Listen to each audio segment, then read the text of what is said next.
donc gis nga inclusion financière bi kenn dootul sonn. monsieur le ministre affaire tailleur yi ngay wax am na solo. parce que ñu Sénégal xarañteef ci tailleur yi am ci Sénégal. ci lu ñuy defar yére yu rafet.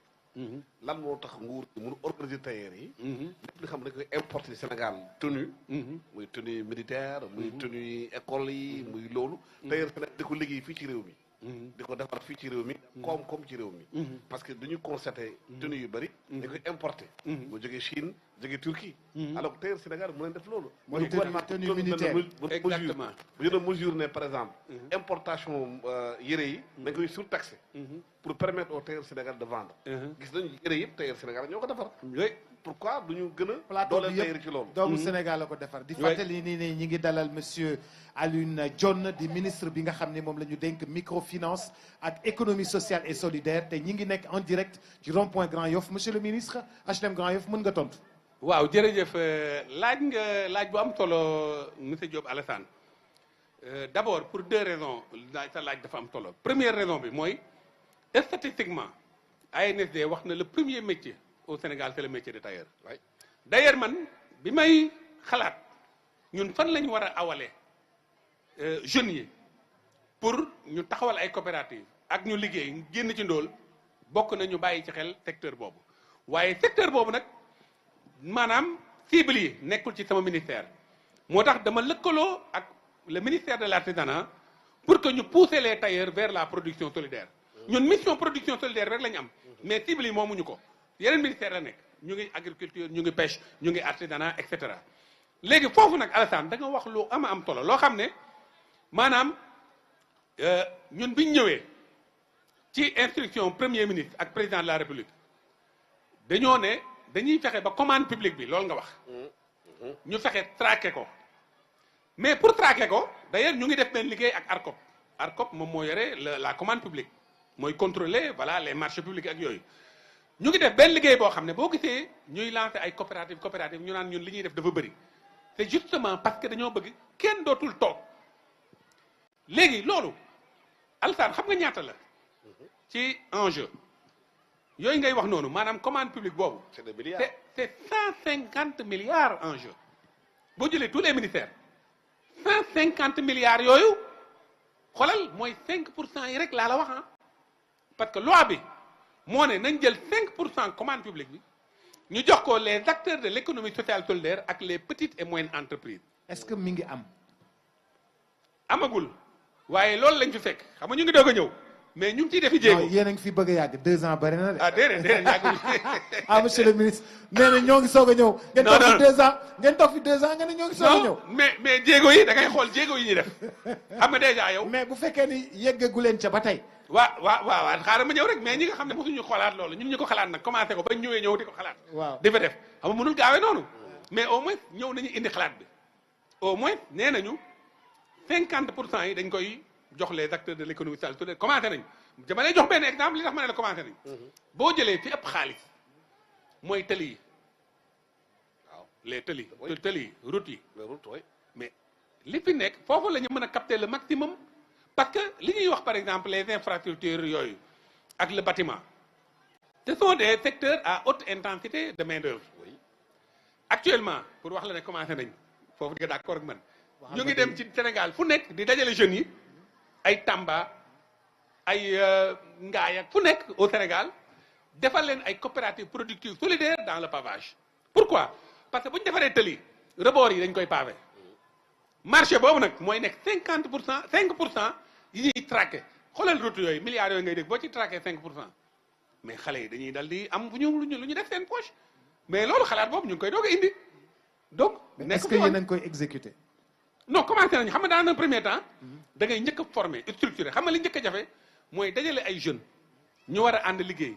nga sensibiliser leen nga former leen ba pare ñu war a dem wuti kayit yi donc processus boobu lañ nekk commencé nañ ko. ci foofu commencé nañ ko ci yeneen secteur su ma jëlee le secteur de l'agroalimentaire on est en train de regrouper ñi doon def benn nii wala ñi nga xam ne ñu ngi ci ñu war leen a dajale deg leen ci benn réseau de distribution boo xam ne li ñu bëgg mooy ñu am les normes de qualité comme ay code barre comme ay Fra les normes d'hygiène de sécurité d'environnement dans la production loolu ñu ngi ciy def liggéey bu am solo mais loolu nag Boubacar mooy problème mu secteur bi gisuñu li ñuy liggéey dañoo dafa mel ni moo tax ma ne la ñu ngi ci yoon wi dafa mel ni fondement xam nga tey boo jël bâtiment bu rëy parce que fi ñu jógee moo sori bâtiment bu rëy fondement bi dafa may fàttali sëñ Sidi Mokhtar ak ingénieur bi ba mu ko waxee ne waaw nangami milliards yi ma dugal mu ne ko def naa ko ci fondement bi sëriñ bi jaaxle parce que xaalis bee bëri donc ñun li ñuy def nii tey bu doon tey dañ koy def ci bâtiment da nga koy gis mais comme du bâtiment doo ko mën a gis mais ci kanam tuuti nag di ngeen gis cette mise en réseau ak production yooyu ak labellisation yooyu à travers les boutiques de l'économie sociale solidaire ñu lëkkaloo ci ak le ministre du commerce ak par exemple à Dakar la ville de Dakar ba nga xam ne boutiques yooyu day nekk ay boutiques d'agrégation tous ces produits là da nga koy xel di gis muy jóge ci les ménages les familles et les coopératives. waaw monsieur le ministre li Alassane wax. waaw ñëw ci est-ce que mën nañu dem comme Sénégal ñëppi tailleur lañu. ba li nga xam ni moom moo di li armée bi di soxla. lii nga xam ni moom la gouvernement bi di soxla. ci ay tenue douane. ci ay tenue militaire. ci ay tenue police. ci ay élèves yi moom ña nga ca ndax boobu ba léegi ña nga ca. mais ñooñu ndax xëy na bés. tailleur yi nañu mën a jot ci commande yi nga xam ni am na ñoo xam ni dem nañu fële ca Diamniadio teg nañu seen i usine yoo xam ni am nañu capacité defar ko mais ba léegi tenue militaire yi tenue policier yi yëpp dañ koy importer yàggatul dinañ ci àgg incha allah mënumaa wax kañ la nag mais procédure yi enclenché nañ ko te dinañ ci àgg loolu moom maa leen ko wax fii ñu ngi ciy lëkkaloo ak sama collègue yeneen ministères yi ba nga xam ne loolu ma la wax sànq tudd naa la benn mbir mooy l'harmonisation des process de fabrication loolu buñ ci paree avec les coopératives regrouper les tailleurs labelliser ko vous allez voir que commande boobu dinañ ko mën a jot parce que aussi bu ñu fàtte ne lépp dafa laaj qualité dans un premier temps boo bëggee tëb dem ci lu mel noonu doo ko mën a def à l'échelle da ngay tàmbali ak ay proportions yu raisonnables.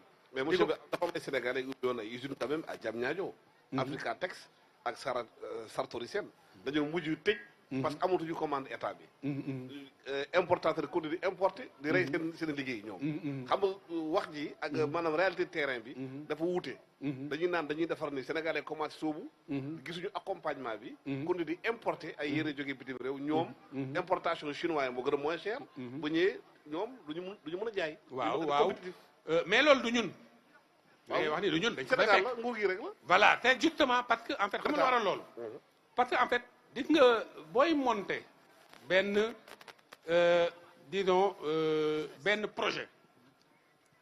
projet bi dafa am noo ko war a tege man je ne maîtrise pas les tenants et les aboutissants mais je sais que loolu du woon ñun te avant mais il faut corriger voilà ci loolu lañ bëgg a jëm par exemple ñun suñu côté nee naa la dañuy dem ci développement industriel inclusif durable par l'économie sociale solidaire tey harmonisation process de fabrication yooyu ñun dañoo décidé ñun lancé nañ ne sous-vêtements yi dootuñu ko importer benn dañuy lëkkaloog ministère de l'artisanat fexe ba les sous-vêtements marché boobu li ci nekk ci xaalis kenn mun la wax nu mu toll.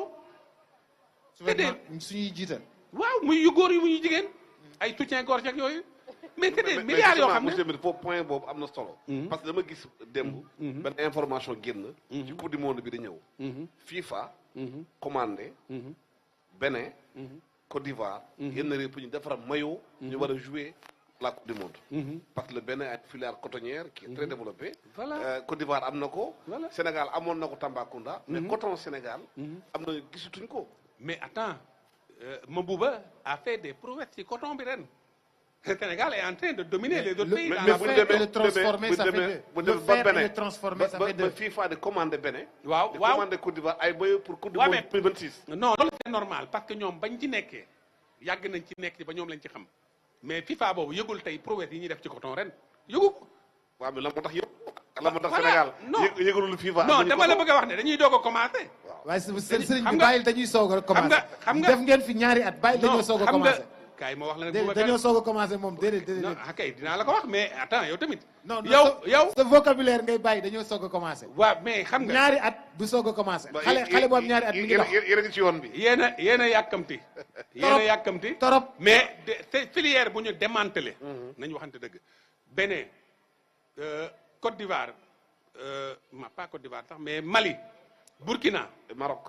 voilà Maroc a des moyennes mesures par rapport ak coton bi mais pays yooyu mënoo ñëw ñu nekk ay champion ci production cotonnière Sénégal ñëw ren fexe ba raw yenn ci pays yooyu mais sëñ bi mais le premier jalon mais mënoo benn première année agricole nga am ci loolu deuxième année nga commencé def prouesse yooyu partout jëlal statistiquement côté boo jël on a fait des prouesses dans la production loolu mooy premier niveau boo demee ci économie de suffisance lan la wax premier niveau mooy da ngay am quantité bu doy donc diggante daaw ak ren ku nekk xam nga ne là je défends bien mon collègue Mabouba Diagne intrant yi ni mu ko jaarale yoon ñëpp di jot demal ci àll bi nga def say enquête il faut dire que dañ daan dajale ñu bëri li ñuy am du mat sax fukki kilo maintenant benn par benn kenn ku nekk da ngay jot quantité boo xam ne mosoo ko xalaat donc on est en train de changer de paradigme léegi nag loolu bu ñu ci jógee vous allez voir si le Sénégal parvient à être le deuxième en production de coton ou bien le premier mais avec li ma la wax la chaîne de valeur transformation bi boo jëlee par exemple les pagnes tissées ak yooyu. waaw mais loolu monsieur dafa laaj financement dafa laaj xaalis bu bëri. waaw foo la jëlee xaalis bi ak bor bu bëri ci réew mi na ngeen réew mi dafa dëkk 4e sous-sol. waaw ah. xaalis amul ci réew mi. booy finance projet yooyu. il faut de l'argent. waaw foo la jëlee xaalis bi. waaw fi ñuy jëlee xaalis bi xam nga boo xoolee le plan de redressement am na ay niche yu mu indi yoo xam ne vraiment mën nañ cee génne xaalis te nekk doon niche yoo xam ne. dafay laal ci poche sénégalais monsieur le ministre. non mais suñu poche yi. non suñu poche yi su ma demee Auchan ba ma amee 1000 francs damay joxe 100 francs. waaw mais d'accord d'accord loolu am na ci mais li ëpp li ñuy séntu. pour régler problème mu xaalis boobu maanaam du ci secteur yooyu. économie numérique bi def boo xoolee li ëpp foofu lañ koy jëlee économie numérique bi secteur la boo xam ne en fait daanaka utiliser wuñ ko woon donc foofu dinañ fa génn xaalis bu bëri beneen bi it mooy tey dama la koy wax en terme de dépense ku nekk fi nga nekk nga mën a juger man tey sama ministère amul benn déperdition en terme de réalisation benn exemple laa lay jox rek daaw diggante daaw ak ren li ñuy def ay accompagnement ci ay matériel jàppale ko kuréel yi nga xam ne dañoo nekk ci économie sociale solidaire amu doon at yi passé yépp bu leen neexee ngeen dem vérifier ji donc noonu la ñuy defaree étape par étape maintenant ñooñu nga appuyer mais bu ñu demee ba commencé mën a liggéey gis benn valeur ajoutée mais dañuy dal di mën a am ay revenu yoo xam ne lu mu tuut dina nekk taxe yooyu nag boo ko defee tu agrèges di nga gis benn changement lu nit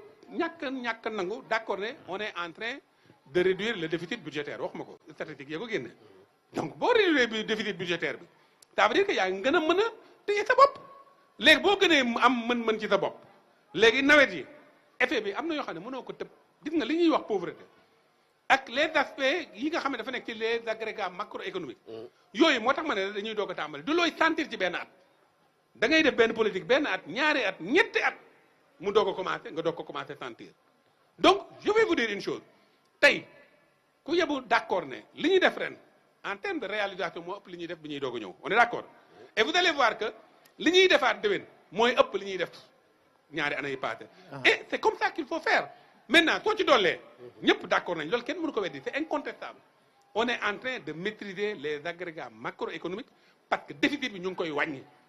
Monsieur le ministre di fàttali téléspectateurs yi ne ñi ngi dalal monsieur le ministre